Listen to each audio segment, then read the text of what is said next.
Hello and welcome to a Source Gaming discussion. I'm your host Nantenjex, and joining me today is Shadowlink, Hello.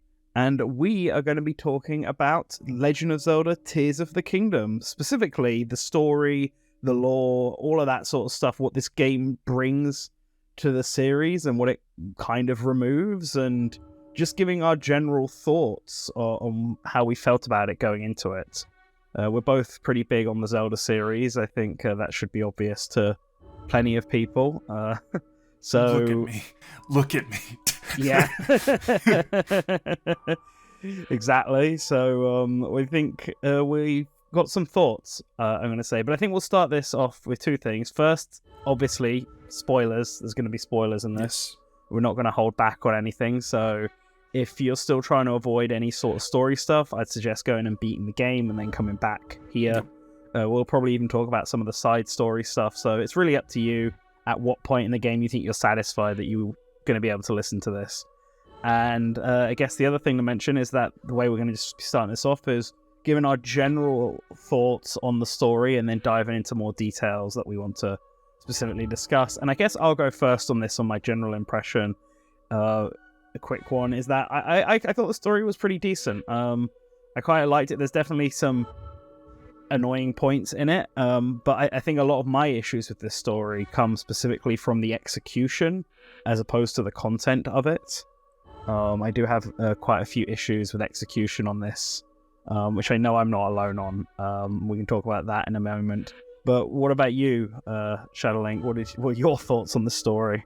I'd like to preface this by saying I've spent the last 3 weeks playing Tears of the Kingdom. I have, according to the Nintendo Switch, it tells me I have 200 or more hours in Tears of the Kingdom. I really like the game. Do not like the story. And interestingly enough, actually, we're actually on the same page here. I think the story has a lot of cool ideas and good moments that would be good if not for a real botched execution of them. Yeah, okay. So I was wondering, because you'd mentioned like a week ago or so when you beat the game that you weren't like thrilled on how the story had gone, and I hadn't beaten the game at that point, so I was really curious what was going to happen, and I wasn't sure whether it was going to be a take on how this game sort of throws everything that the Zelda series has sort of established at this point almost out of the window and then pulls a few things back in, sort of makes its own interpretation of things, or how much of it would be execution. Because yeah, execution in this game, I guess we'll start on that, as that's the thing neither of us like, is pretty bad. And I think actually a good way to establish on this is what was your way through this story? Like a very brief, how did you tackle things? All right. So I was a good little gamer. I checked in with Pura over at Lookout Landing every time I completed one of the dungeons. Along the way to the first dungeon that the game wants you to do, which is the Wind Temple, you come across Impa and the first memory geoglyph. So I experienced the first memory as my first memory, which was good. Impa then tells you to go to the Forgotten Temple, and I went over to that region. I somehow got super sidetracked, and ended up way above Korok Forest. I activated that tower. I shot up into the sky. I see another geoglyph. It's a sword. So I go to that, and I activated the last memory after seeing the first one. So I went from, Zelda's in the past and she's meeting the first king and queen of Hyrule, to Zelda saying, oh no, I can't believe the first king and queen of Hyrule had to die like that. And I'm just like, what? Whoa. What? I think my memory experience was somewhat similar. My second memory was the one where it starts with Sonia's grave. Oh, And so I went into, and so like I saw the first one, and then immediately in the second one, they're all like, "I can't believe Sonia died," and I was like, "Oh, what? What do you mean she died?" So I know your I know the feeling there. Yeah. So the Forgotten Temple has the order of the geoglyphs on the walls. However, that's still not a very good like way to show the player, because your attention is obviously first put on the giant map of Hyrule on the ground, and then you see the locations of all the geoglyphs, and everyone I have talked to has marked those locations and just left. They did not see the walls. I see. I luckily my friend mentioned to me that the temple would have the order in it. Although in my playthrough, the first thing I did after speaking to Pura was go to fight pirates down in Lorelei Village because I thought the pirates sounded cool. So I didn't get to the Forgotten Temple. I didn't even get to the Impa mission until I'd already done both the Water and Fire Temple. And had been ignoring all the geoglyphs at the whole time because I didn't know what any of them meant. Yeah. Like, I didn't know what their purpose was. So by the time I actually got to that point and got the geoglyphs, I'd already remembered where a bunch of them were on like the east side of the map. So ran around that area and tried to get as many as I could. And so I didn't get to the Forgotten Temple until pretty much halfway through the game, I think. And then when I was there, my housemate was way further in it than I was. It was then mentioned, that the Forgotten Temple actually tells you what the correct order is you should be watching. I was like, well, that's too late for me. I've already got like half of the ones in the back side of the memories. Yeah. So, but I'll bear that in mind going forward. Although, really, I just went for whatever the geoglyph was the closest one at the time, I think. Like, I think the last one I got ended up being the one in Gerudo Highlands, which I think is the conversation between... It's either the one where Ganondorf goes to see Rauru. That is the one where Ganondorf is kneeling for Rauru. Yeah, I think that was the last one I saw. Yeah, so I very much experience the memories in the same way, despite like realizing halfway through about the order on the walls. I was just like, well, I've already seen like half of them already. I'll just get the rest and then watch them in order instead. Like, it adds them to a list. I might as well use that list. So at what point in the story did you get all of the memories? Like, how many temples had you done by the time you got every geoglyph? 5. Oh, okay, so you got all the geoglyphs after you've done the 5 temples. And I guess my other question then for you is, at what point did you go to Korok Forest and speak to the Great Deku Tree regarding temples? After the first temple. Oh, okay. All right. So this game has a very funny way of assigning main quests, because there's a lot that you can do out of order. So yeah, Thunderhead Isles, the island in the sky where you get the head of Mineru's construct. I saw the giant death cloud in the sky and I went, yeah, I want to go there. So that was the second temple that I did. You did. Okay. So I get in there, I do the construct factory, I finish the quest line, and then I'm given a new quest line that's just like, find the Master Sword, and then immediately find the Master Sword, complete. It's just like, okay. All right. Oh no. Okay. It's such a wild the fact that you can get the Master Sword before experiencing all the memories is kind of bizarre to me, because the cutscene you get when you get the Master Sword, pretty much, if you didn't get it, I don't know what planet you're on, but it tells you that the Light Dragon is Zelda. And then the final memory that you can only get after getting all the memories treats the fact that Zelda turns into the Light Dragon as a big reveal, which it is if you hadn't seen that before that, but that's just like, oh, okay, Yeah. all right.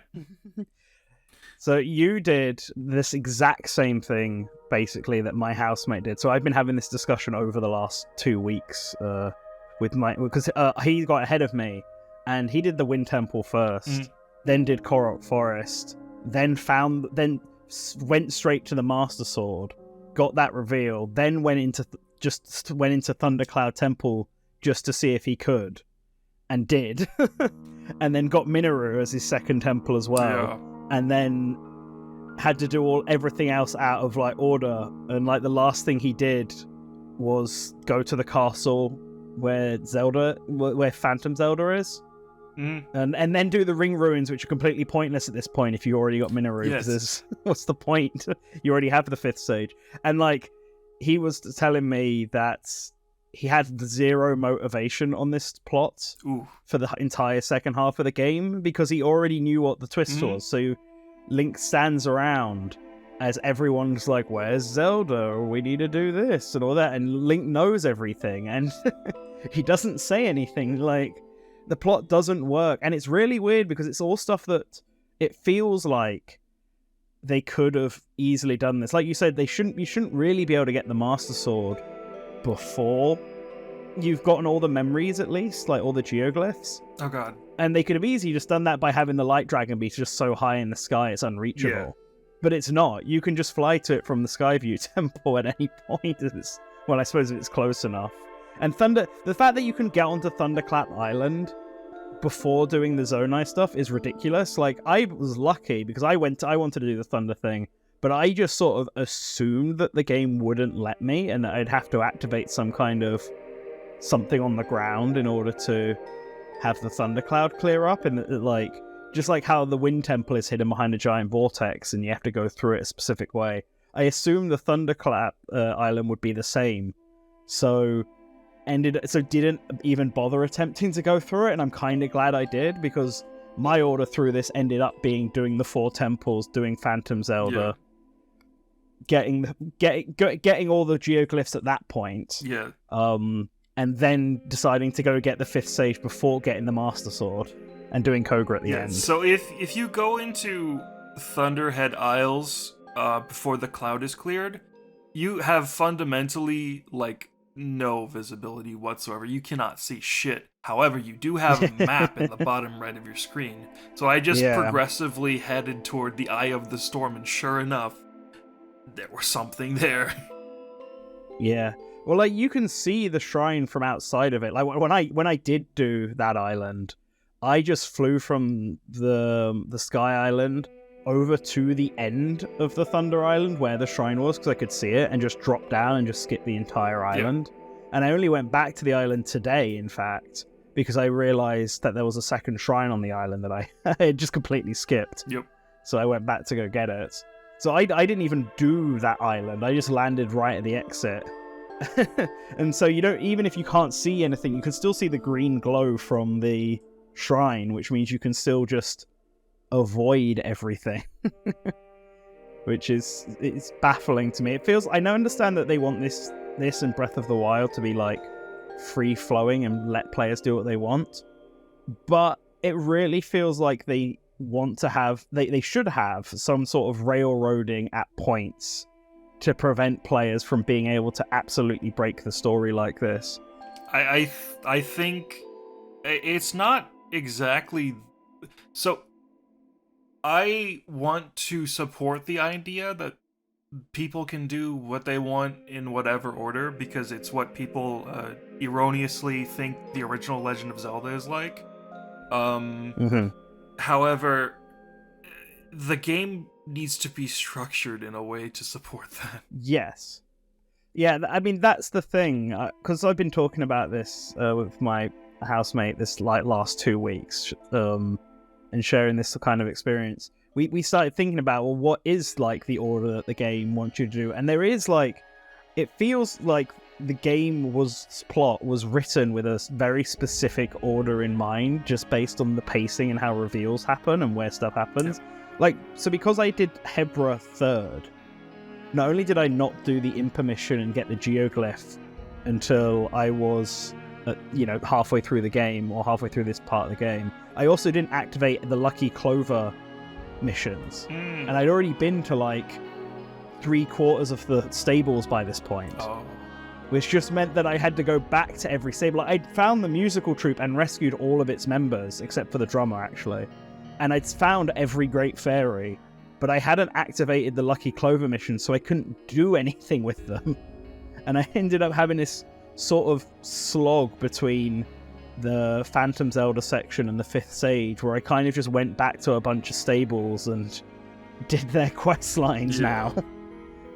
Because like the game sort of expects you to have done it early. So like I have a list in front of me actually what I think they expected you to do story-wise, the order they want you to go. So you've obviously the beginning part is railroaded when you're on the Sky Island and the Temple of Time. And then when you land, you're expected to go to Lookout Landing and do that whole Hyrule Castle ground level stuff. And then after that, you head to Hebra, the Wind Temple, where you meet Impa, you get the Lucky Clover, you have all of that stuff, and then you head across the Dependent Tundra to the Forgotten Temple, and you do all of that stuff because that's the next part of Impa's quest.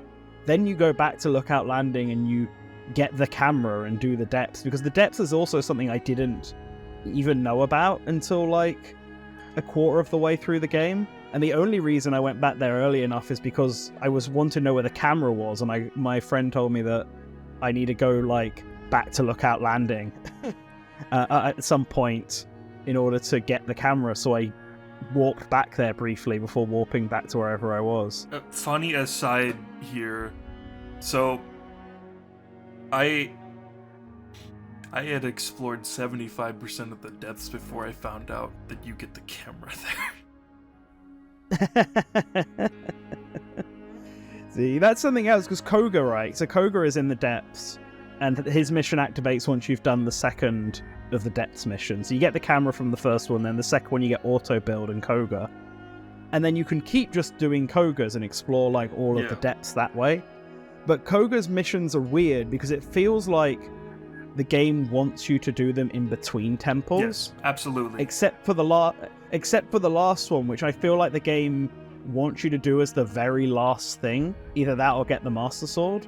Because not only is it like a remake of the fifth temple's boss fight, but with Koga added, but like it's also how the player finds out where Ganondorf is. Yeah.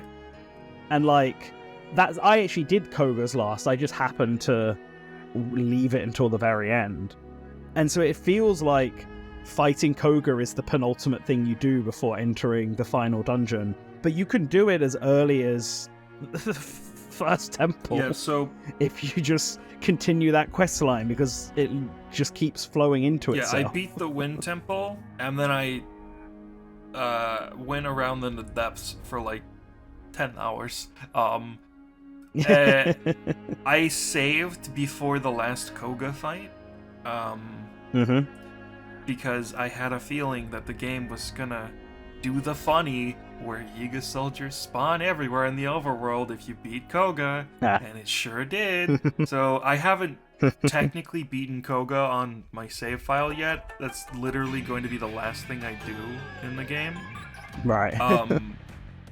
But it's so bizarre because not only does he get more damage output with each fight because it's trying to scale him up, you can effectively have that cool Spirit Temple fight ruined for you because you experience Koga first.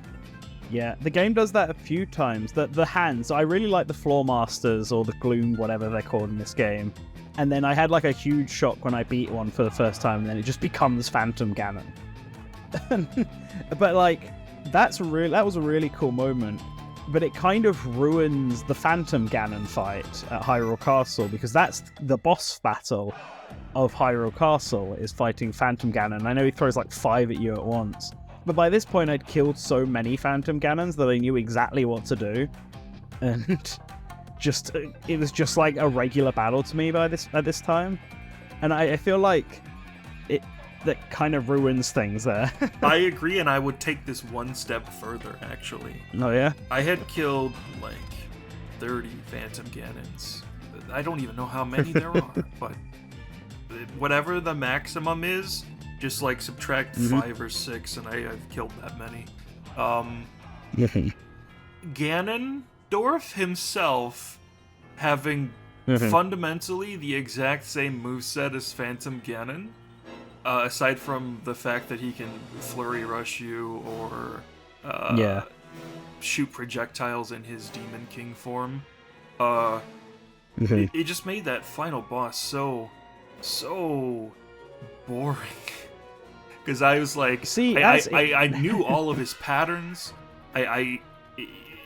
There was nothing new to that fight. It just happened. And unlike, say, the Ganondorf fight in Ocarina of Time, where you fight Phantom Ganon and Ganondorf with Dead Man's Volley, and it's like it's a very simple fight. The fight in Ocarina of Time is short. The fight in Tears of the Kingdom, he literally actually gets an overly long health bar. He does. I like that though, actually. I mean, I quite liked the final Ganondorf battle in this game. The 3 parts of it, like, I personally rate it quite highly, but I suppose I get what you mean. If you've fought Phantom Ganon enough to know exactly how he plays, the first phase of that fight where it's just regular Ganondorf does feel very similar to that, as he cycles through every single weapon he's got. And I mean, the Flurry Rush is cool, and I did kind of pop off when he first did it to me. I was like, oh, that's really fucking cool.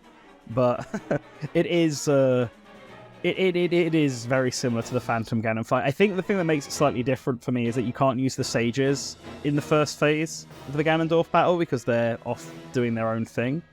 And like the Phantom Ganon battle, I'm used to fighting Phantom Ganon by berating him with arrows and then launching Yonobu at him, and then like not actually having a proper sword on sword fight like I was doing in this final Ganondorf battle. So I killed 10 or 15 Phantom Ganons with only Tulin with me, and Tulin has a tendency to just stand there and do nothing. So I was just kind of used to it. Fair. Fair enough. See, I think the first Phantom Ganon I fought was on Lanayru Mountain, and at this point I at least had Sidon with me. I think the first... back me off. So the first Gloomhand encounter that you are likely to experience is in the cave next to Hestu on your way to the Wind Temple at the beginning of the game.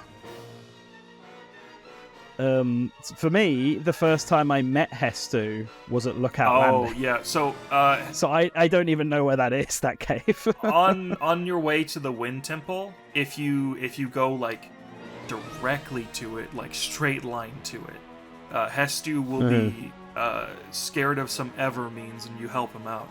And then there's a cave right next to him. You go in that cave, and then there's just Gloomhands. They're guarding a reward shrine. Yeah. I walked in there with 4 hearts. I walked out of there with a Gloom Sword and a Demon King's bow. Nice. Nice. I think the first Gloomhands I actually did find were outside Hateno village, and I didn't know what they were, and then I just ran away because I was like, I don't know how to deal with these. I'm not sticking around to find out. I learned very early on in the game that bomb arrows are very effective. So I launched a bunch of bomb arrows into the hands, and it turns out that keeps them from moving at all. So yeah. That's how I eventually beat my first one. I got into a position where he couldn't reach me, and then volleyed him with bomb arrows until it died. Yeah. We got off topic, but yes, we did. I was saying, like, order wise, after your first depths, I think the game wants you to go to Eldin and do the Goron City and Death Mountain and Fire Temple stuff, and then go to either Lanayru or to Akala now, and like go through that way to Lanayru. Akala and Lurelei Village are kind of weird because there are points in the game where you can do them, but you can also just entirely skip them. Yeah, and it doesn't change things too much. Like, you eventually do have to go to both of them, but when you do it, isn't as clear. But once you've done Lanayru and Zora's Domain, you then go to Kakariko Village, do the West Necluda stuff. You can go to Hateno now if you want, then go to Gerudo Valley and do that one, the Desert and Lightning Temple last. And then once you've done that, it's the floating Hyrule Castle, and then actually doing the Ring Ruins, Farron. If you haven't been to Hateno, by the time you get to Farron, Torino tells you to go to Hateno and meet with Robbie and get the upgrade to get the sensor at least. So like that's the prompt to go to Hateno and Lorelei if you haven't done it by this point in the game. And then obviously the Spirit Temple, and once you've done the Spirit Temple, if you don't have the Master Sword, then Minoru tells you to go. It's either Minoru or Pura tells you to go meet the Great Deku Tree and find out where it is. Minoru does, and that's your prompt to go and do that, and then get the Master Sword and visit Akala properly if you haven't by this point, because that's where the last Geoglyph drop is. So like the game seems. And if you follow the story order like this, then you get all of the surprises, all the reveals and stuff at the right moment. And even like where the memories are laid out, like it's not the exact order that the memories are in, but it's in a decent enough order that it's not like massively spoiling stuff. Like if you do it like this way, the Master Sword one that you got second should be the last one you get. Yeah. Like it's structured that way. Unless you go from Hebra in a straight line to Eldin, because then you will just cross by the Master Sword Geoglyph. Right. Well, that's the thing. I think they want you to do that going south of Korok Forest as opposed to north of Korok Forest. Like go to Forgotten Temple and then underneath that across Rauru's Summit or whatever it is to the. Either if you don't go back to Lookout Landing to the stable where the Great Fairy is and the musical troop are for the first time. Like I think that's the order it wants you to do. It doesn't want you to go north, but obviously that's where the tower is. So if you're following the towers as your landmarks, you probably would do that. Yeah. But yeah, it's a really bad execution of the story, and it feels like there are things they could have changed by just locking some things. Like I want another complaint I've got with how they tell this story is I didn't like the fact that after every temple you get a little, other than the Spirit Temple of course, you get a little cutscene of being told what happens from the sage's point of view. But it's basically the exact same cutscene 4 times with just a different sage saying it. Yep. And like, what I understand, I know why. It's the fact that you could do it in any order. But I feel like a better way to have done this would have had to each sage give some sort of new revelation about something that happened in the past. Yes. And then like, or even if the game knew, because the one thing about this game and Breath of the Wild is that it remembers what horses you registered in Breath of the Wild for some bizarre reason, and then lets you keep them. And that's like the only cross connectivity that you get. There's between both games. One other. Is there? What is it? If you have done the Champions Ballad DLC in Breath of the Wild, you get the photo from the Champions Ballad in Zelda's house. Oh, okay. I didn't even notice that, because I've done that DLC, and I didn't even notice that was a thing there. If that's not right, I'm sorry. I'm just reading what other people told me, because I'm one of those million people who has Breath of the Wild on the Wii U. So I didn't get any of that cross-connectivity. Right. Well, that's that. The horse thing is the only really big thing, and the fact that it does connect to Breath of the Wild means that I feel like there's more they could have done. Because one other part of this game that really bothers me, and I think I've seen a lot of people be bothered by this, is the fact that the vast majority of the NPCs just don't remember who Link is. Yeah. Like the key player characters obviously do. All the main characters and even like the tertiary characters remember who Link is. But then, like, there's a lot of repeated missions from Breath of the Wild, like the Zora whose wife is disappeared, or the Gerudo archaeologist who wants to learn about the 7 heroines. And they're the same NPCs from Breath of the Wild that Link helps out in those games. And they just act like they've never met Link before and they don't know who he is in this game. Yeah, I think the wildest example of this is, so Terrytown exists in Tears of the Kingdom. You canonically did the Terrytown quest because Link helped build Terrytown. Hudson remembers you from helping to build Terrytown and helping to find his wife and all that. Bolson sure doesn't remember you. Yeah, that's true. Bolson doesn't remember you. No, only Hudson and Rodson remember you. None of the other people that you brought to Terrytown remember who you are. Yep. The Zora, the Rito, the Goron, they don't know who you are. And it's like, you're the reason they're even here in the first place. Yeah. And it feels, because what really annoys me about this is I know why they did it, because if Tears of the Kingdom is your entry point as opposed to Breath of the Wild, then they want you to feel like, it's new. But like, the fact that they were able to connect to Breath of the Wild and have something like horses, I feel like they could realistically have an option for the first dialogue for all these NPCs, where if you've played Breath of the Wild, they they're not, they don't have the dialogue where they say nice to meet you or whatever it is for the first time.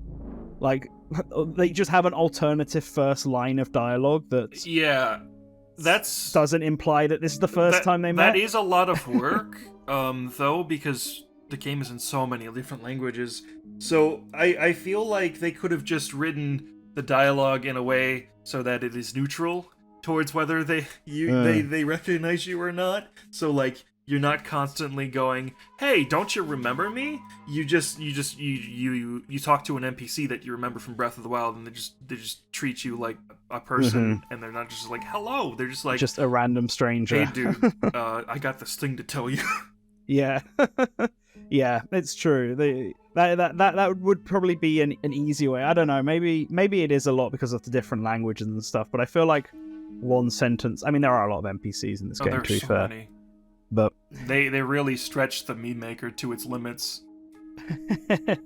On the topic of NPCs, though, I also do find it slightly odd which NPCs the game wants to prioritize as being important and which ones they don't.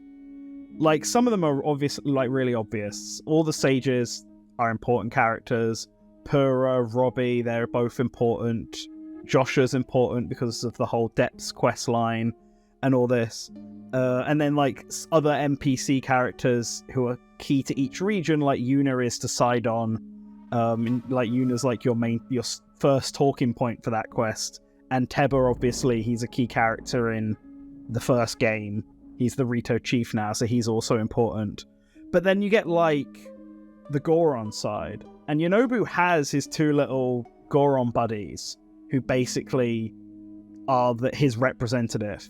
And there's also the Goron Elder, who's the one who asks you to go and investigate what's happened with Yonobu. But those characters are apparently not important enough to be, like, added to the character glossary sort of thing.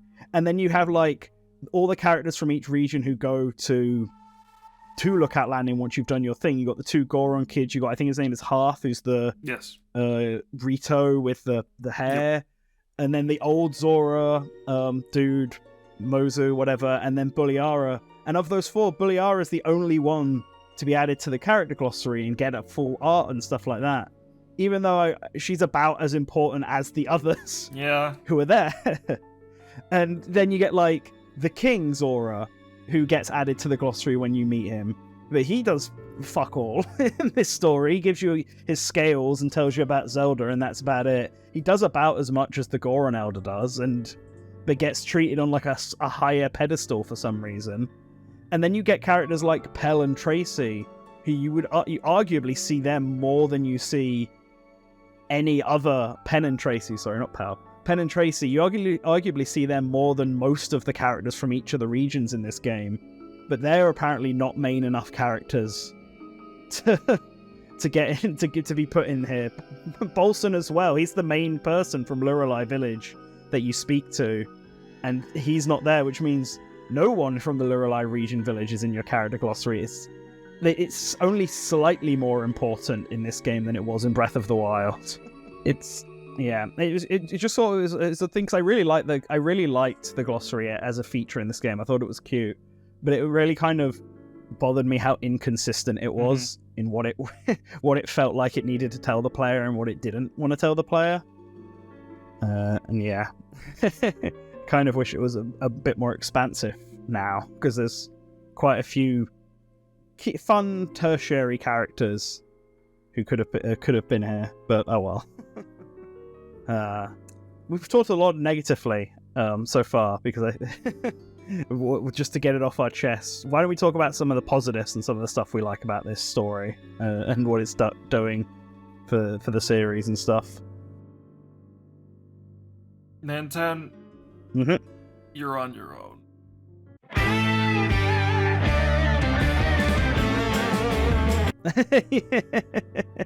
I thought you said you liked some of the cool ideas. I like the ideas, but they are so botched in their execution that I can't just go, oh, this is neat, because then I would have to go, it's a shame that it sucked, though. Well, like, all right, so here's one thing that I think is like is good, regardless of execution of the rest of the game. And that's the beginning of the game and the end of the game. Like, the beginning stretch where you're exploring with Zelda and learning about stuff and discover Ganondorf, that's like a fun little introduction. And I think the Sky Island's it takes a lot longer to get through it than the Great Plateau does. But I like it, and I like Rauru as a character. I kind of actually wish that Rauru stuck around as like your equivalent of Navi or Midna or Fire. I know why they didn't, because they didn't want someone that they wanted the players to have just explore and have to figure things out for themselves, and having a partner they can talk to kind of takes away from that. But I think it would have been fun, given that he is your right hand and he can just show up in spirit form and only Link can see him. Like, and he was a fun character, so I kind of wish he was around. But I like that beginning part, and I like the end sequence. Everything from when you drive down to the depths and then you fight Ganon's army with the sages is like a big like group battle, and then the actual Ganondorf fight, him becoming a dragon, the dragon versus dragon fight, is pretty cool. And then like the reenactment of the beginning where Link and Zelda are falling, and in the beginning Link obviously failed to save her, and in this one he does. Regardless of the physics of falling that high from the sky and landing in water and being okay. But I know that's already established in this universe as being fine, so there we go. But I like that whole sequence. I think it's like very well done, and I think the callback to the start of the game, the implementation of the sky and its various features are pretty cool.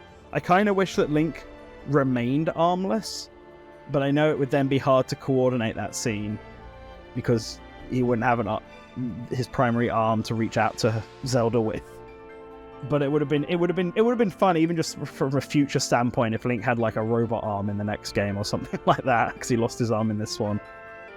But I like those sections of the game, regardless of how the middle portion is. Yeah. Like. So it's funny that you say that, because you think? I've been talking to a lot of people about this game, and one of my friends who is a professional animator, they were starting the game and talking to me while they were playing it, and they said to me the words, "Oh, that's raw mocap data," when they were playing the intro. Which part? The whole like underground, the cutscenes in the underground. So it is actually fairly likely that the whole beginning portion was added later. Which, if that's true, by extension, the callback to it at the end was also added later. So I'm sitting here, I'm thinking, what was the ending before that? So, I can see that why parts of this beginning parts might have been added later, but I think some of it was always there for the beginning. Like, thinking about the earlier trailers for this game, there are a handful of cutscenes that I'm pretty sure appear in trailers that are just not in this game. Yeah.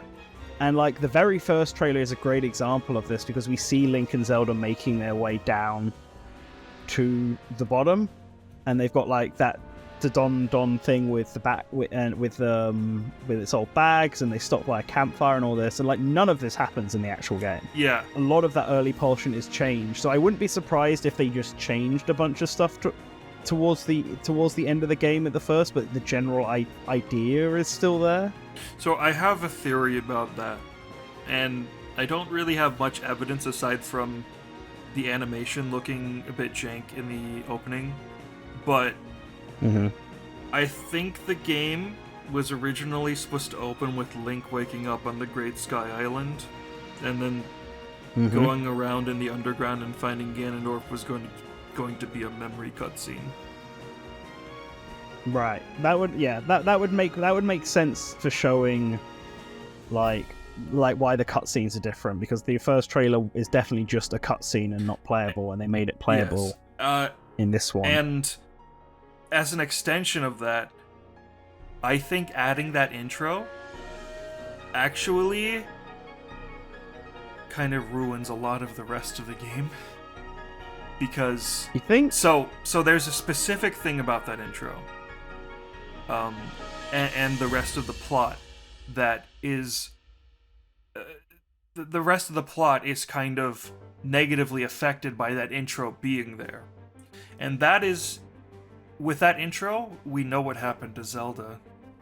I mean, that is true. I mean, I think so much of the game's plot like revolves around the mystery of, oh, where's Zelda? What's this Zelda doing in the past? What's this Zelda doing in the overworld? And the game is so bad about hiding the fact that the Zelda that you see in the present is just a malevolent force messing with people, that everyone I hang out in Discord calls a lot, and for the past few weeks it's just been like people casually playing Tears of the Kingdom while talking on voice. Every single person that I have experienced talking about Tears of the Kingdom has said, "Hello, evil Zelda," when they realize within the first, 4 hours of the game that, oh, that's Ganondorf. Yeah, I mean, to be honest, I don't think the intro is at fault here. As far as I'm concerned, I think it's pretty obvious from the first memory that Zelda has been sent back in time, because I think her just disappearing in the intro, I honestly don't think that necessarily represents that she's time traveled. That was obviously the big theory, and if you know anything about the lore and you know that she's already the Sage of Time, it's a pretty obvious point. And I went into this game fully expecting that where Zelda would be is the past, and so that was obviously my first thought. But I don't think that intro necessarily gets that across. What does get it across is immediately the first memory of Zelda waking up with Rauru and Sonia, because it's already established that Rauru is the first king of Hyrule, and from the past, maybe not even the first memory, the fact that the old robots that have supposedly been in the sky for millennia immediately give you the Pura pad and say it's from Zelda and stuff. That's true. Already gives off the vibe of it being her being sent back in time. I think the evil Zelda stuff immediately becomes obvious the first time it's brought up in whatever temple you're in. The first time Zelda starts acting sus is the Goron area, because in Hebra she just flies around and does just random things. She walks into nothing and then disappears. In Elden, it's revealed that she's behind the meth that has been distributed to the Gorons. Yeah, I guess from my point of view, because I did Lanayru first, and it's revealed that Zelda's the one who brought the boss monster and attacked the King's Aura, that was like my immediate point of, okay, so it's clearly not Zelda. Yeah. Because like I there's obviously something really funky going on, but I don't necessarily think you know it's evil Zelda until, I guess, you've done one of the temples. Maybe not Hebra, because you're right, it's a bit more Vega and the Hebra region. Yeah. But the other three temples, it's fairly obvious that she's the one behind stuff. And like, obviously that's not what Zelda would do, and the fact people bring up that, you know, that's so unlike Zelda and things like that, just does make it really apparent that what we're dealing with here. But I don't think the intro is to blame for any of that. I think that's just the way the story is being executed, and Nintendo just being very garbage at hiding their twists. That's true. And stuff. I apologize to viewers because I am thinking things out while I am talking. It's all right. It's good. Let the points just come to you as it is. There's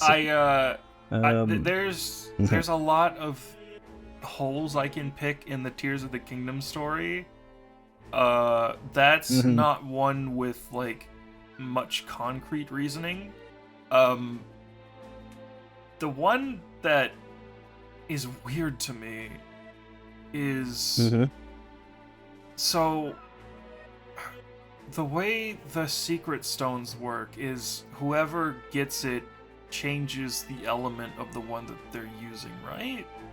Yes, I believe so. Okay. I mean, that's what it's implied when Ganondorf takes Sonia's. Yeah, so because it then he doesn't get time powers or anything. Yeah. It changes color and changes size and goes into his forehead. Yeah, so when Zelda gets Raru's stone at the beginning of the game, it then turns into a time stone. I think is the implication. Yeah, I think the way they explained it is that the secret stones themselves don't have any kind of magical elements or properties to them. What they do is enhance the magical element, I guess, that everyone already has. So in Zelda's case, her natural magic is time magic, and so the secret stones just enhance that and make it like easier to use, I suppose, make it stronger. The Zora, like Sidon's magic is naturally water magic, and so the secret stones just make that bigger. So Ganondorf's doesn't use time magic. I guess he uses shadow or gloom or whatever they want to call this. And so him getting the secret stone amplifies that power and just makes him like makes his darkness magic like incredible. I think that's how it works. Although I also have a bunch of nitpicky things with the way the secret stones are in this game. Specifically Zelda's. Yeah. Because the way she turns into a dragon is by eating her secret stone. Yep. Like, that's what they say. Then, if that's the case, whose secret stone do you get at the start of the game? Yes, that is what I was going to lead into. That is... Yeah. That is... Huh? What? Yeah, because the only thing I could think of is that it's Rauru's secret stone that Zelda then put her own power into. But, like, why would you take Rauru's stone? Because surely, given his state where he's the only thing keeping Ganondorf at bay, you wouldn't just go up and then yank his secret stone out. What if that fucks everything up? It also can't be Rauru's stone, because that's the stone that Zelda gets in the future. So if she takes it in the past, then she can't take it in the future. So this doesn't happen. Oh god. I mean, alternatively, she just went to the Forgotten Temple and just got another secret stone that was lying around and put her magic into it and then left that at the Temple of Time. I suppose that is an option, but the game never makes that, like, explicit. And so... And we know it's a time stone we have, not a light stone, because we get recall, and that is what Zelda's ability actually is. So... it is weird. I also think it's weird that it's the Dragon of Light when surely it should be the Dragon of Time. if it was the time stone that she ate. Like, I mean, that's. I feel like that's just one of those things that wasn't fully thought through or just done just to try and make you not think that it's Zelda. Because when I first saw it and I saw it was called the Dragon of Light, my immediate thought was that it was actually Rauru and not Zelda. Be specifically because it was that element. Whereas I suppose if it was the Dragon of Time, I would have immediately thought, oh, well, is that Zelda then? Or Sonya, depending, before I found out she died. Yeah. But yeah, no, I know what you're talking about with the Secret Stones. It is a weird one, but I think she could just get a second Secret Stone and put her power into that and leave it behind. Oh, that also brings up the question, if Link was to get a Secret Stone, wouldn't it change element already? Or does that only... No, because it's not... It don't have to be blank, because Ganondorf's wasn't blank when he got his. So... Yeah. Maybe Link is also just heavily associated with time, and he doesn't know it. I don't know. Maybe. I don't know. Maybe Rauru's arm... Maybe it being the Secret Stone goes into Rauru's arm means it's just... Link doesn't actually affect it, or something, I don't know. That... doesn't it form in the arm like one of the sage's bonds? Yeah, it sort of does. It goes into the back of his palm. Yeah. But it's not a ring like the other sages there. So they all go into they all form like rings that Link wears. It is. I think you can explain that one, I suppose. But it isn't very clear, I agree. And it's not the only thing that's like that in this game.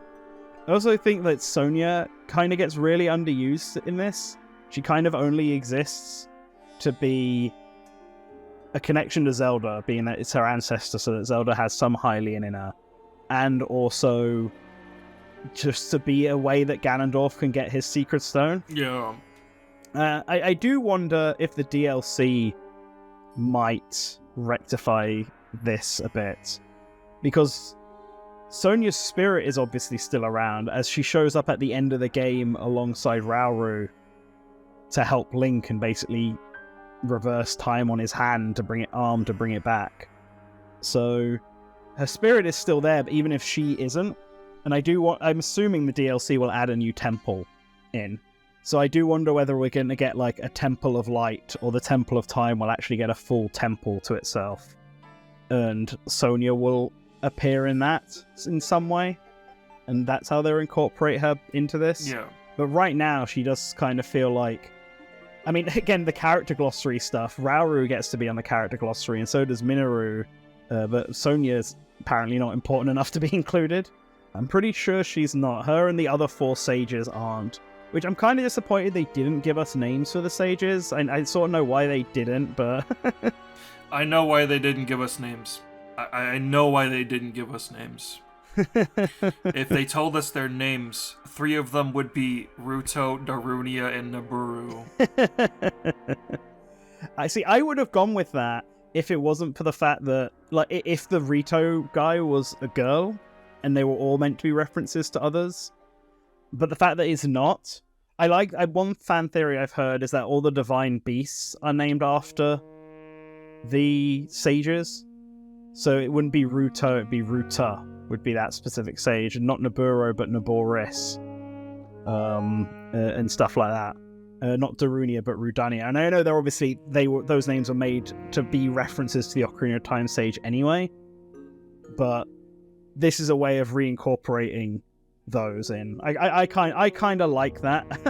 Although I was going into this assuming they would be Ruto, Darunia, and Naburo. Yeah. And stuff. The past stuff in this game, I went into this knowing a little bit about it already. Mm-hmm. Because it took like half a day for me to get my copy. Yeah. So going into the game, I was aware from a friend of mine that this game is sort of a soft reboot, except it's a little bit non-committal about that, but it changes enough and makes enough things impossible that it's like, this can't really exist in the same universe as a lot of the other games. See, you probably know my stance in this already, but I went into the game hoping that would be the case.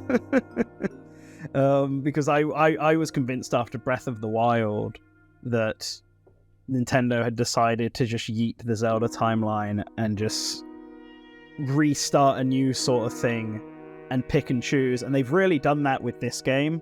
Like, a lot of stuff here goes beyond just the obvious stuff, like the imprisoning war being here for the 3rd/4th time, and obviously the character like Rauru being the Sage of Light and being an ancient sage that built the Temple of Time, which is the exact same as he was in Ocarina of Time, except now he's a goat person instead of being a Hylian. Like, that's obviously all reinterpreted stuff from this, but even things like the Zonai being a race of people who came from the sky and helped found the Kingdom of Hyrule is like exactly the same backstory that the Uka had in Twilight Princess. Yeah. As a race of people who came from the sky, and like an ancient race that built robots and had connections with time magic is exactly the same as what like the robots in Skyward Sword that just existed and unexplained had. Yep. They were also built by an ancient race with time magic. It's like little things like that. It feels like they've taken from every point as much as they could from across the entire Zelda series and sort of tried to explain it here in some way. Yeah. Like the dragons as well. Like becoming a dragon is by eating a secret stone, which would sort of imply that the 3 other dragons that were in this game were all like sages or Zonai sages or something at some point before they ate their stones and became immortal dragons. And those 3 dragons are already meant to be references to the 3 dragons in Skyward Sword, who helped like forge the Master Sword in that game, or helped Link on his journey through that, which is what the ancient sages were said to have done in Ocarina of Time. You know, they were the ones who were said to make the Temple of Time and help forge the Master Sword, which was kind of retconned a little bit in Skyward Sword, but is now kind of not retconned but redefined here. Yeah. Kind of thing. And they're like taking from things, even stuff like, it's something I didn't think about, but in A Link to the Past you obviously have the 7 sages who sealed Ganondorf away, and in that game they're all meant to be like old men, and Zelda's descendant is one of them. Well, Zelda is the descendant of one of them because she's one of the 7 maidens, which would imply that the King of Hyrule was a sage in A Link to the Past, and they reused that idea here and just combined him with Rauru, who was already the Sage of Light. They've just taken from both versions of the Imprisoning War to make this new version of the Imprisoning War. Even Ganondorf looking straight up like Demise and being called the Demon King, and Zelda being the one who like helps seal him away and then tells them that they should raise all the ruins in the Temple of Time into the sky. Yeah. And stuff like that is like very much the Imprisoning War from Skyward Sword, and reusing that same idea again, but with this one. Yeah. They're clearly taking, and like, I think it's for all the criticism given the main story and its execution, I think they've done a pretty, like, there's a really good attention to detail in this game, because all the stuff that they are taking from other games match, not match 1-to-1 with those other games. But like, they're like, well, how did it work? How have we told this story before? And how can we tell it again where all the key points still hit, but it's different now? I don't know if I'm explaining that properly. Like, my favorite attention to detail, I put a tweet out about it, was the fact that Komei and Kotake are in this game in like 2 scenes and have a unique Gerudo models. Yet they're not relevant to this game at all. They don't do anything. They're just here for 2 scenes. But it's them. They have the same sashes with their names on them. They both have masks, with one with a ruby in it and one with sapphire in it.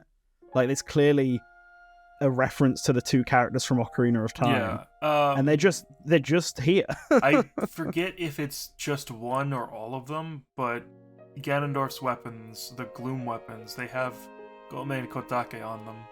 Yes, I read that as well. They've also got their names inscribed on them, which like implies that they were the ones who like potentially made them for him. It's just like little details that you wouldn't really notice and you wouldn't think they would have bothered to include, but they did. Sort of shows that at least to the lore and the legacy, the background legacy and all of that of the Zelda series, Tears of the Kingdom has paid attention to it really closely, and then just actually thrown out the actual events of what happened and done them again. Like, even the scene of Ganondorf bowing down to the king is like reminiscent of the exact same scene from Ocarina of Time. I would go as far as to say that the events that take place in the past of Tears of the Kingdom are just this universe's replacement for Ocarina of Time. Yeah. I'd say not just Ocarina of Time, I'd say it's Skyward Sword as well, because there's clearly a lot of Skyward Sword vibes going on in this game. I would say the backstory of Skyward Sword, yes, but Fi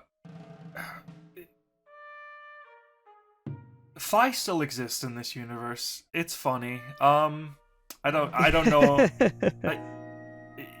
Well, the Master Sword's origin is like super weird now, because I almost thought it was going to be a paradox where the Master Sword back in the past gets like put back in the Korok Forest or whatever and reformed, and then it's just like a cycle. But that's clearly not the case. So it's clearly at some point the Master Sword was forged, went back in time, and then Zelda reforged it over like a millennia, meaning at least during Breath of the Wild there were two Master Swords floating around. Yes. And like, but it does bring up the question of who forged the Master Sword in the first place then. Like, and that's something I didn't really think about until afterwards. But both in this game and Breath of the Wild, the Triforce is just non-existent. It only exists as it's on Zelda's hand when she uses her power. That's it. Yeah. That's it. They still pray to the gods, and they still have the gods, so you'd presume that all the goddesses and stuff are still around there. But the Triforce itself as an item... all the iconography is still there, too. It's just like, it's never mentioned. Yes. Never acknowledged. Yeah. And even Ganondorf's motivation, as little we get about it, it simply just implies that he wants to be powerful and become... It simply just implies that he wants to be powerful and become king. He doesn't like the fact that the Zonai have just come... The Zonai have just come from nowhere and effectively taken over, and wants to usurp them and become the strongest. Like, but obviously originally his motivation in A Link to the Past and Ocarina of Time was to get his hands on the Triforce. Yeah. In order to do that. Whereas in this game it's more like he just wants to he's just going to take over. He's not going after the Triforce. And I just thought it was really interesting that they just haven't... You'd expect with them how much stuff from across the series they've been bringing up, the fact that the Triforce doesn't ever get mentioned at all is very unusual, I find. I have a bone to pick with this game's Ganondorf. It has been a little depressing for me reading general reactions to this game's Ganondorf, because I personally feel like a lot of people are sucked into the hype cycle still, because I see a lot of hyperbole. This is the best Ganondorf ever. It's so good. Superb. Did we play the same game? Yeah, I think a lot of that comes from the fact that he is now voiced, and he does have quite a big presence about him for when he does show up. But I agree with you. He's nowhere near as good as the Wind Waker version of Ganondorf for starters. I would say he has less depth than the Ocarina of Time version too. Yeah, that's the one I'd put him closest to. I think he's better than the Twilight Princess version of Ganondorf. Just because that one really does kind of show up in the second half, at the very end of the game, to be like, Lamau, I am the evil one now. It was me all along. And like this Ganondorf at least has a bit more going on for him. He feels like a lot more cunning in this game. He has a much bigger presence. He's clearly like trying to manipulate things. When he's got the Phantom Zelda stuff, he's just causing discourse and stuff to try and delay everyone. But he also, like, I don't know, he still underestimates everybody, which I suppose is what Ocarina of Time Ganondorf did as well. He underestimated Link, and that's kind of why one of the reasons that he lost. But yeah, I guess. See, I think he's about on par with the Ocarina of Time version of Ganondorf. But maybe the Ocarina of Time one is slightly more cunning. I think it helps that one, everything he does is obviously in the present day. Yes. And affects things. Whereas this is all in memory.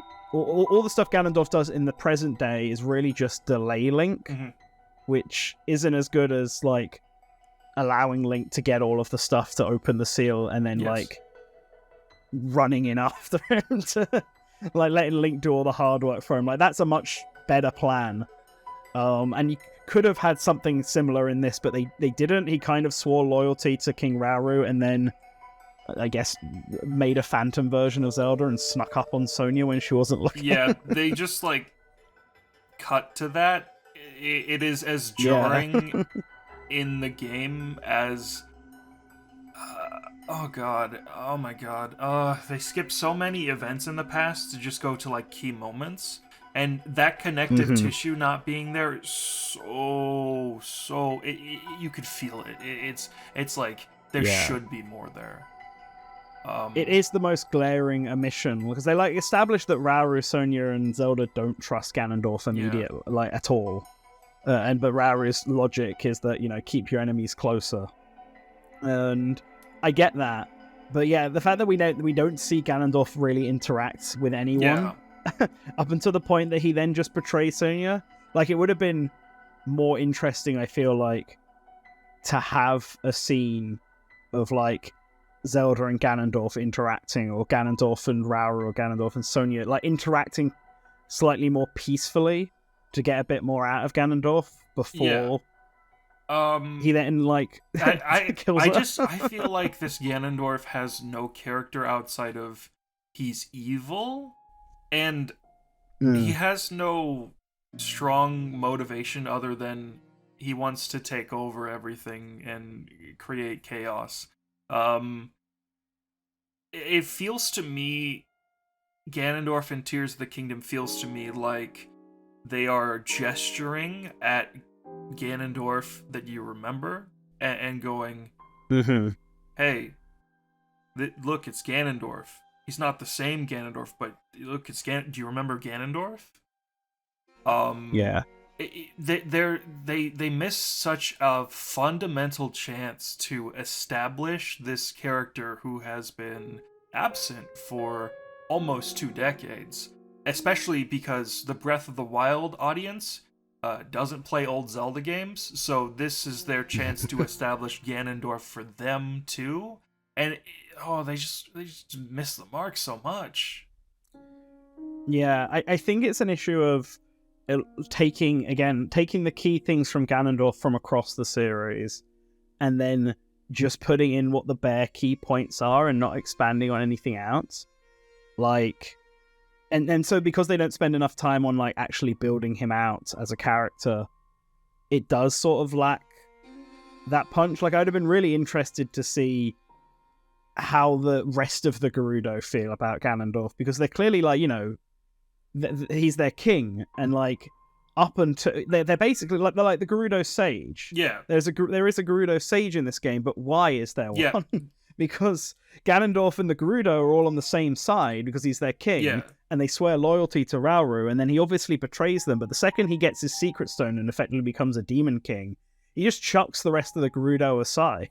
He just summons monsters and has them replace them, basically. And then I guess at some point in between this happening, one Gerudo was just like Terraria, well, like, I still support you, and became a sage. I think that's an issue with the sages as well. The sages feel like they need a bit of fleshing out, because if you do watch the memories in order, they just sort of phase into existence after Sonya gets killed. Yeah. It is missing the defining moments that establish why these people want to fight Ganon, aside from, oh, we need to save Hyrule. It's just like... Yeah. They did so... Like Ocarina of Time is a simple story, at least on the surface. And they did so much more with so little words in that game compared to this game has like at least 10 hours of main story, I would say. And they just accomplished so little with that. Yeah. I think a lot of that comes down to the issue of so much of its relevant story being in the past. Yeah. Because because here's something that I do think this game did quite well, especially when compared with Breath of the Wild. The problem that the champions had in Breath of the Wild is that all of their stuff was also in the past. And then you had to work with their descendants to save them. But the only two of their descendants who left an impact really were Riju and Sidon. Sidon especially, because he's going to be the one that most people meet first. And Riju's because all the pre-stuff to Naboris is like all the Yiga clan stuff, so it's actually quite long. Like, Yunobu, barely anyone remembered from the first game, because you literally sort of go there, meet him, go to Death Mountain with him, and then he's done. That's it. And people like Teba, he has a slightly more going on with him, but I personally found Teba to be a little dull as a character. But in this game, they managed to make the four sages that you do get, Sidon, Riju, Tulin, and Yunobu, all like fairly memorable and have stuff going on. Yeah. And I think all the build up to the temples and then them working alongside you in the temples and stuff, I think that's handled really well in this game. Yes. And it makes these four characters much better than they were in the last game. And it does what they should have really done with the champions in the last game. Because like the champions, I feel like they've got like very...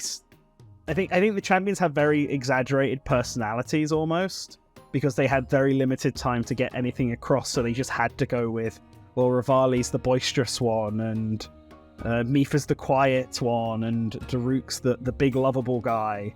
Like, they had to do these very generic tropes to get the girl people boss. to actually care about them. Yeah. But in this game, they actually gave the sages time to actually be fleshed out a little bit and develop as their own characters, which is much better. And they got to do that because it happened in the present day with Link. Yes. While with the player, whereas all the stuff in the past doesn't. Yeah, that's why Ganondorf is so underdeveloped in this game, because he is relegated to like I would say counting 5 cutscenes in the past, and then you have like 3 interactions with him in the present. Yeah. It's a shame. I feel like the Phantom Zelda, Phantom Ganon part in Hyrule Castle could have been an excellent opportunity to have Ganondorf and Link actually sort of square off properly. Yes. And establish a bit more of Ganondorf, because he effectively just shows up and is like, Lamau, I have been tricking you this whole time, but you didn't know that, and now I'm gonna kill you with my phantoms. Ooh. And then all the sages show up and save you and stuff like this. But it's like one of those situations where the player is clearly winning, but the game needs the player to not be winning, and so the cutscene has them on the back end, even though you probably won on the back end when you were fighting Phantom Ganon. But it would have been some like what I'm thinking of is like that segment in Twilight Princess where Zant shows up halfway through the game and like just slaps the shit out of you at midnight and then leaves. Yeah. Like they needed something like that with Ganondorf and had the opportunity to do it here. But didn't take it. Yeah. I think they wanted that moment of all the sages coming up to save you, but it's just like they also do that again at the end of the game. You could have just had that there and not done that here. Yeah, it's bad execution. That that cutscene is also, I would say, bad because you can have the 5th sage before you do it, and they don't show up. Yeah, that's again. There's an intended order clearly here, but they botched it up and didn't allow anyone to go. Like the very fact that Minoru is like, now I'm gonna stay down here in the depths and not interact with anybody is like really like, come on. It's now. so bizarre because Mineru's like contract with you is different from everyone else's. You get the actual construct. It is traveling with you. It's part of the issue that Link knows, or you have the whole Zonai survey team, the real tragic heroes in this, because they're doing all this research into Zonai stuff and trying to figure out what these gachapon machines are and what these flowers are, and Link is just standing here with pockets full of them and just isn't saying anything to anybody, and he could like very easily help them out and bring a whole construct with him to meet them. Yeah. And he just doesn't do it because the game demands him not to be helpful to anybody. You can show them how to use the gachapon machine. You can, yeah. If you do it when one of them's watching, they'll react to it. It's just like that doesn't. But it doesn't lead to anything. It doesn't affect anything. It's just like, oh, you get a dialogue saying, "Wow, I didn't know you could do that," and then that's it. That's the end. Yeah. It's a shame because there are some dialogues that are really fun, and like wearing certain outfits in certain situations will generate unique dialogue. Yeah. Like wearing the Yiga clan outfit when you go to fight Koga will especially for the first time. Yeah. It will generate unique dialogue. But like it's cool. It's sometimes really cool, and then it's just sometimes really frustrating. Because it feels like it should have a bigger impact on the story than it actually is having. And I know it's a hard ask to have some stuff like that change dramatically, but like, just don't have it like this. Yeah, I'm gonna poke an even bigger hole in the story right now. So it's really easy to fuck up time travel. The geoglyphs. Everyone acts like they suddenly appeared, but you see in the past that Zelda shed those tears immediately after becoming a dragon, and the geoglyphs are formed by people interacting with those memories and then drawing them. Those things have effectively always been there, but everyone's acting as if they newly showed up. Which, from your perspective, yes, they're new. But from the perspective of everyone, including Link, their perception would be changed as if they were always there. Yeah, I think they're treated in the same way that the Sky Runes are, where they have just suddenly appeared. Even though they've always been there, just no one's been able to see them for some reason. And they've always been there, because obviously the implication with the Sky Runes and the Light Dragon is that this entire time throughout Hyrule's entire history, she's been flying around in the sky with a bunch of ruins, and no one has ever seen it. Yeah. No one has looked up and spotted like big floating stuff. Like even with the boats flying in the Hebra region, like people bring up stories about how these boats apparently came into... Like, someone came from the sky and they tried to get them back and they built flying boats and all this. And people treat it like a myth, but you can see, like, a giant floating boat in the sky. Yeah. The other dragons are all... The dragons and the Dodondos, how you pronounce them, are also big issues like this, because the amount of times people are like to me, oh, there's a rumored beast down in the south, and I'm running around with, like, a picture of a Dodondon hoping that Link will show it to the NPC to wrap that up. Yeah. Really annoyed me, because it's like everyone outside of Faron treats it like it's some mysterious rumored beast, and then you go down to Faron and everyone's, oh yeah, there's cool Dodondons right over there. Like, the first time I heard it was from an old lady at a stable, and I was like, oh, rumored beast, that sounds interesting. But then I then just stumbled across the so-called rumored beast, and everyone around it is acting like, oh yeah, this is just a cool little endangered species that Zelda liked. And I did this really early on in the game, and so every other time everyone's just talking about, oh, what are these things? And there are some NPCs where Link will actually show a picture of it or tell them, oh, they're the Dondons, and the NPCs will be like, oh, that's cool. And there are other times where he just won't, and then they'll say the same dialogue over again. And the other 3 dragons are like this, because the 3 dragons were like mysterious things in the first game. They like, the Lanayru one wouldn't show up until you'd done Lanayru Mountain. And the other 2 only show up in very specific times at locations. But in this game, they're around all the time. They appear like far more frequently. They're basically on a loop of flying through the depths and then coming out in one hole and going back to the other, forever on a cycle. Yet people still act like the dragons are rumored beings, and it's like they're everywhere. It's like 4 of them now. You see, they're really obvious to see from a distance. What you need to understand is that everyone in Hyrule, and you need to be very respectful of this, everyone in Hyrule has neck problems, and they can't look up. They're all part dog. It's the thing with the Zonais, they couldn't look up, and everyone's got that Zonai DNA in them. All the Hylians got a bit furry in them. Things like that. It's like, if you're gonna have these things here, don't have the NPCs act like they're mysterious when they're like really not. Yeah, you could even have it so that Link is somehow unaffected by this change in time, and he would be discovering this for the first time. So you could have people be like, "What the hell are you talking about? These have been here forever." And that would be, I think, way more interesting than, what are these weird new things that weren't in The Legend of Zelda Breath of the Wild, now for Nintendo Switch? $60, please? It's bizarre.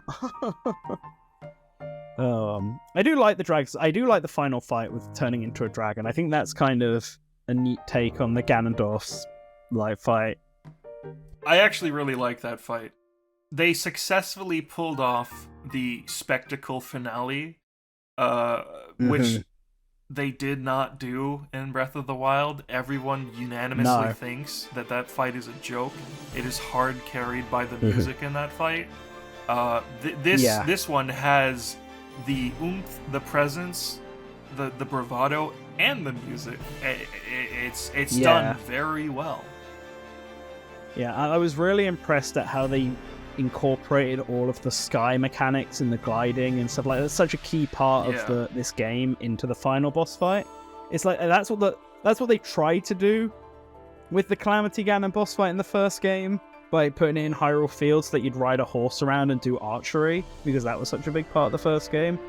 But yeah, it was pitiful in that. Yeah. Whereas this is cool. The Dragon Zelda is picking you up and flying you around, and you're skydiving down and stuff. I really like how, no matter how hard you can try to kill Link, get him to fall to his doom, Zelda will catch him. She will rush towards him. She'll do whatever she needs to. One thing I was wondering is, at the end of the game where you have to skydive towards Zelda and rescue her, can you just not? I don't know. I'm assuming the game just goes on indefinitely until you do it. I need to re-record the final boss. I will try that for you. Yeah. Let me know, because I know the music is programmed in that game. It's split up in that section. It's split up into chunks so that it will kick in on certain moments with how close you've gotten to Zelda. I swear to God, if you could let Zelda fall and then it'll just cut to the game over screen, I want that actually. I listen. If you are watching this video and that actually happens, I'll play it right now. Eventually, the game gets really tired of you not playing along with it and just speeds you up to falling at the same height as Zelda. And you will just stay there indefinitely until you go over and catch her. It's actually quite funny. It's not what I was hoping for, but it's still really funny. It'd be really fun. I don't expect it to happen, but it'd be really funny if they actually did include that at the end. Yeah. Yeah. I quite like the dragons part. I'm just trying to think of what other big story things in this game I liked. Or hated. So I really liked the dragon fight. I thought that was really cool. Mm-hmm. I hated everything that followed the dragon fight. I like the catch. The catch is cool. That's a nice callback. It wraps everything up in a bow. That's fine. I was not a fan of the Deus Ex Machina of, well, somehow they combine their light and time powers to reverse Zelda's irreversible transformation. Yeah.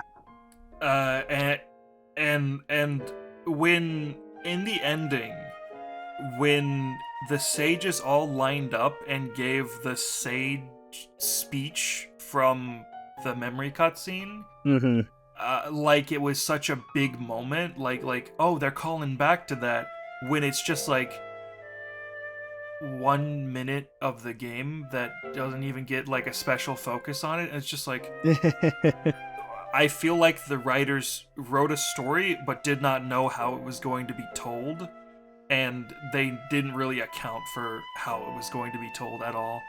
That's just a problem with this as a whole. So like, they wrote a much more active story than Breath of the Wild, but that is to this game's detriment, aside from the regional phenomena quest, which is definitely improved by being so much more active and in the present.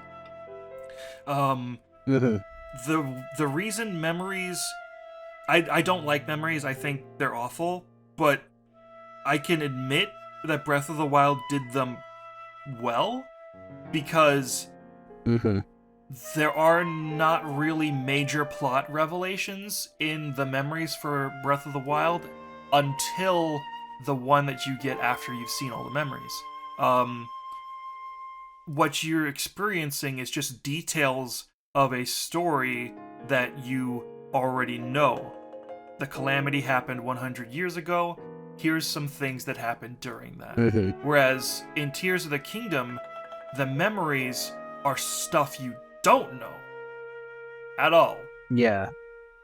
And you have to follow them in order to follow the narrative, and they are so intrinsically linked to one another, aside from like 1 or 2 filler memories where it's just like I remember the one of Zelda, Rauru, and Sonya having tea. That was like this penultimate memory I got, I think.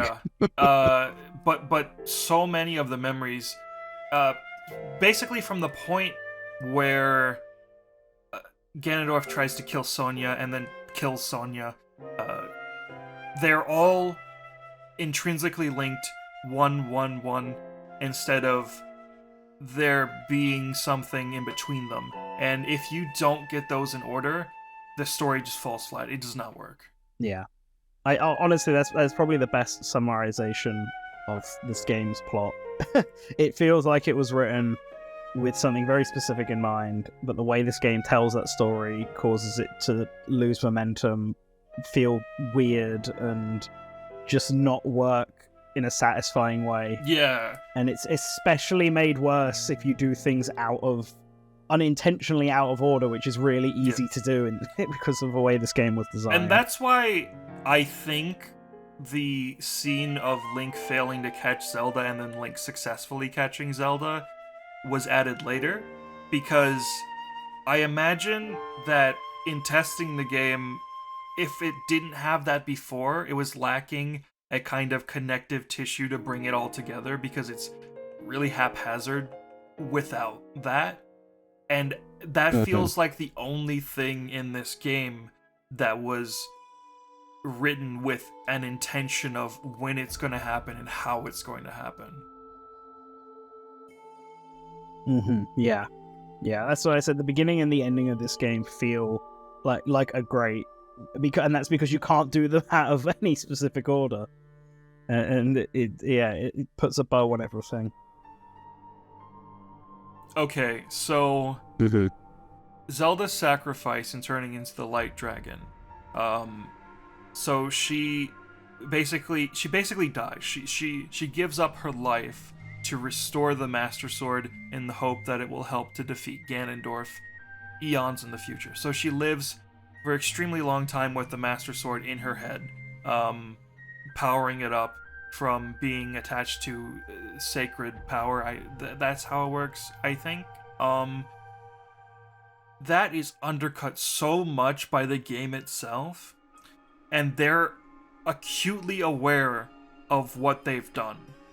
So, we talked before about how the Master Sword should be only obtainable at the very tail end of the game. But they knew people would be like, alright, first thing I'm gonna do, get the Master Sword, let's go. They knew people would want to go get the Master Sword in the beginning. And so instead of having those people, like, look up how to get the Master Sword and then play the whole game, they'd see, oh, you need to do this, and then you can climb on the Light Dragon and pull it out. Meaning, the Master Sword can potentially be a very early game weapon. So they balanced it according to that idea. And of course, you can attach materials to it to make it stronger. However, they were very aware of the fact that the Master Sword is the exact same strength and durability as it is in Breath of the Wild, because of that, to the point where they've removed its damage value on the menu so they hoped you wouldn't notice. Because the fact that it still does 30 damage and takes 10 minutes to recharge and breaks after like one fight, maybe two fights with like silver enemies if you're lucky. The fact that it is so frail and fragile and not at all the kind of immense power that Zelda was trying to build it up to. This story was written and implemented by completely different people, and I know that's how a game this size would work. It's just like there was literally almost no back end. They had to have just been like, okay, yeah, let's not tell them. We can't change it. Let's just remove the damage number.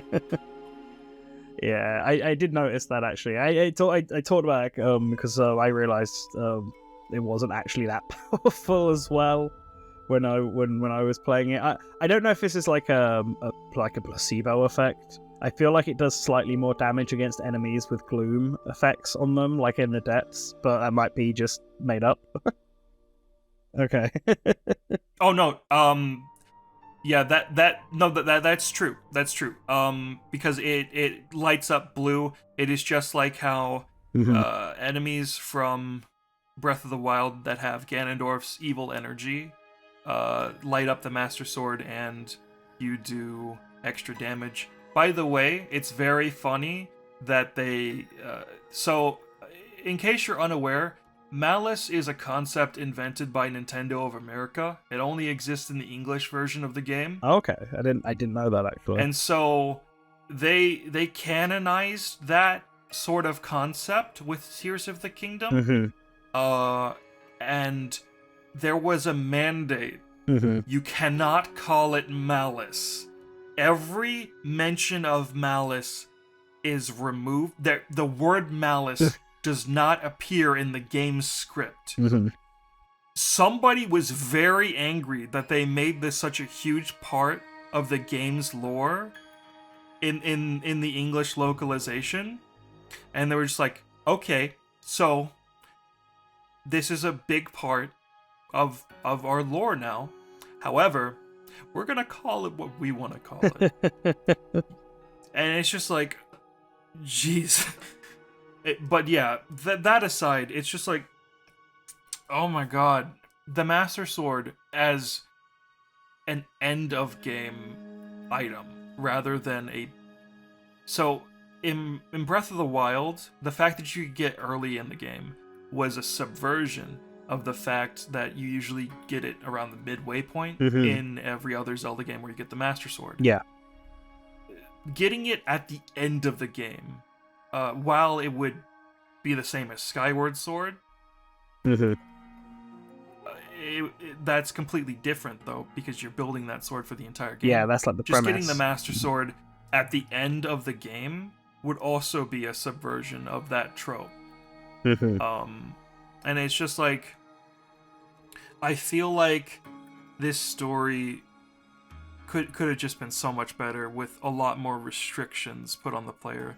But the general philosophy of the game design prevents that from happening with the story, so it just can't take place. But yeah, Zelda's sacrifice is super undercut by the game itself, and the fact that they just undo it with At the unexplained magic at the end also takes away any weight from that.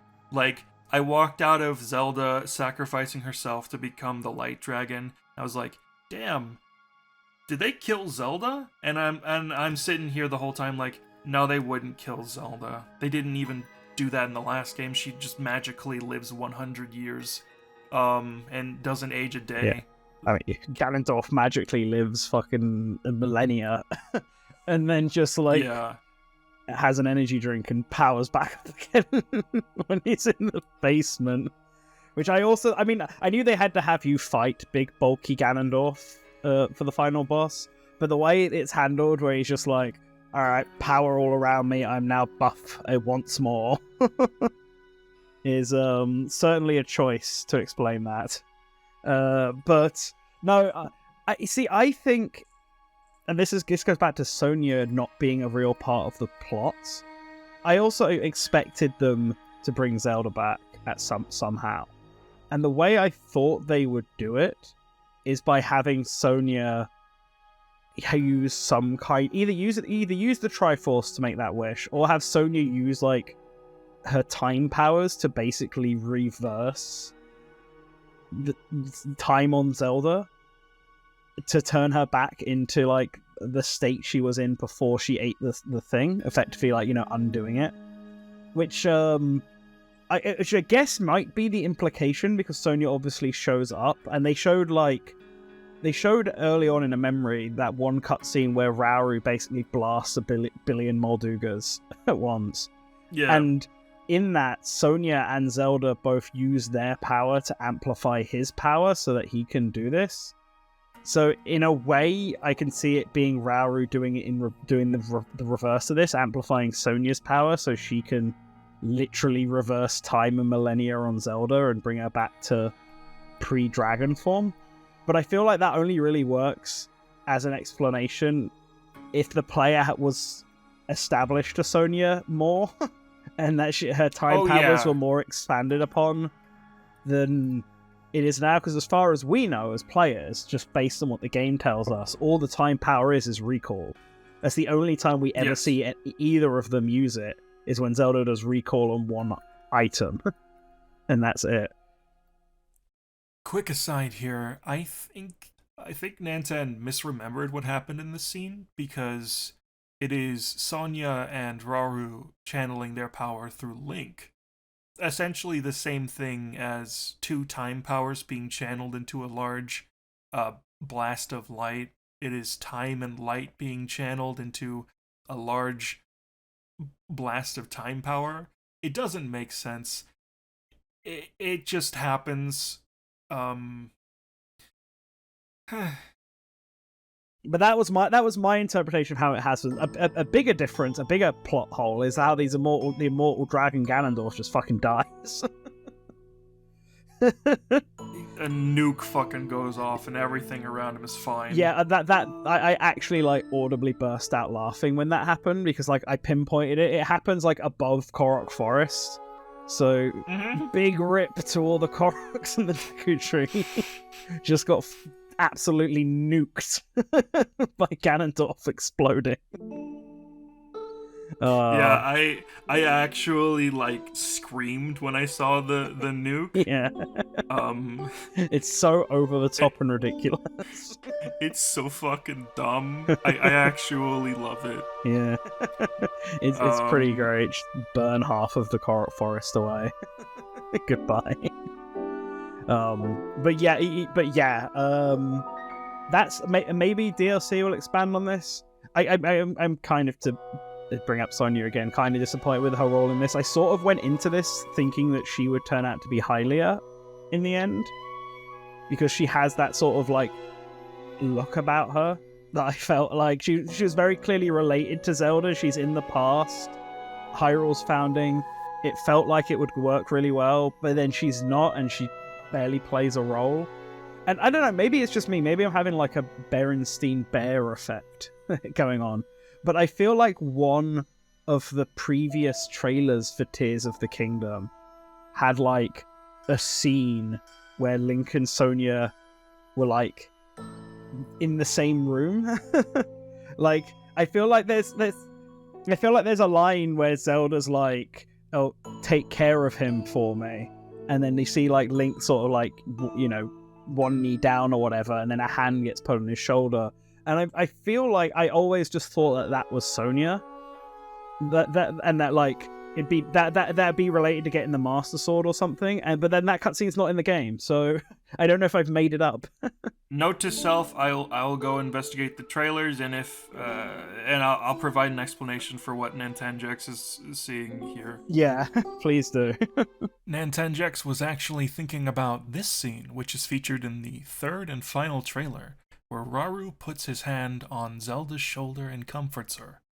I'm not sure how he remembered Sonya doing that for Link, but now you know.